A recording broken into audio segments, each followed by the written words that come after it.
BNSS பிரிவு 395 இழப்பீடு வழங்க உத்தரவு. 1.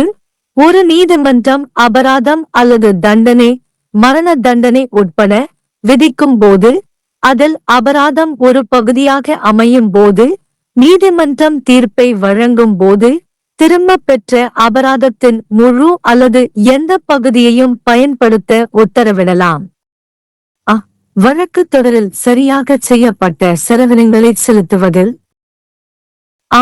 நீதிமன்றத்தின் கருத்துப்படி சிவில் நீதிமன்றத்தில் அத்தகைய நபரால் இழப்பீடு பெறப்படும் போது குற்றத்தால் ஏற்படும் இழப்பு அல்லது காயத்திற்கு இழப்பீடு வழங்குவதில் எந்த ஒரு நபருக்கும்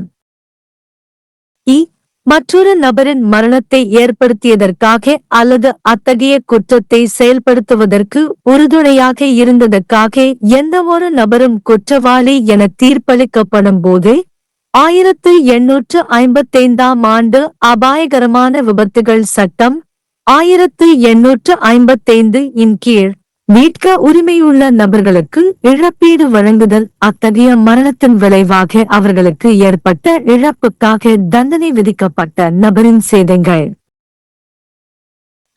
திருட்டு, கிரிமினல் தவறாக பயன்படுத்துதல், கிரிமினல் நம்பிக்கை மீறல் அல்லது ஏமாற்றுதல் அல்லது நேர்மையற்ற முறையில் பெறுதல் அல்லது தக்கவைத்தல் அல்லது திருடப்பட்ட சொத்தை அப்புறப்படுத்துவதில் தானாக முன்வந்து உதவி செய்தல், திருடப்பட்ட சொத்தை அறிந்தோ அல்லது காரணமோ உள்ளடங்கிய எந்தவொரு குற்றத்திற்காகவும் எந்தவொரு நபரும் தண்டிக்கப்படும் போது திருடப்பட்டதாக நம்புங்கள்.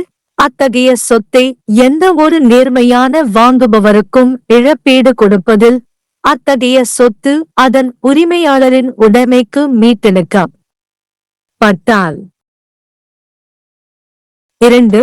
மேல்முறையீட்டுக்கு உட்பட்ட ஒரு வழக்கில் அபராதம் விதிக்கப்பட்டால் மேல்முறையீட்டை சமர்ப்பிப்பதற்கு அனுமதிக்கப்பட்ட கால அவகாசம் முடிவடைவதற்கு முன்பு அல்லது மேல்முறையீடு செய்யப்பட்டால் மேல்முறையீட்டு தீர்ப்பிற்கு முன் அத்தகைய கட்டணம் எதுவும் செலுத்தப்படாது. 3.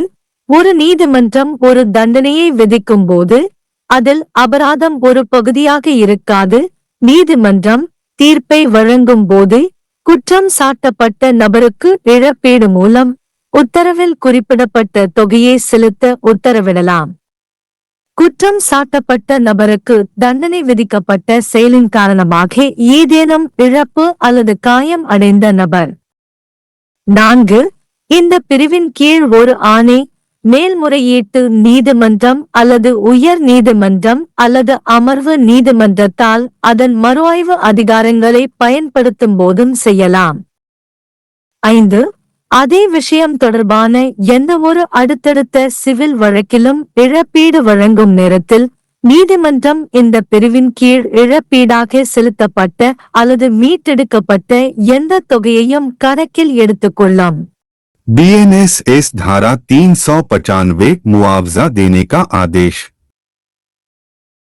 1. जब न्यायालय जुर्माना या ऐसा दंड जिसमें मृत्यु दंड भी शामिल है लगाता है जिसका एक भाग जुर्माना है तो न्यायालय निर्णय देते समय वसूले गए जुर्माने का पूरा या उसका कोई भाग लागू करने का आदेश दे सकता है।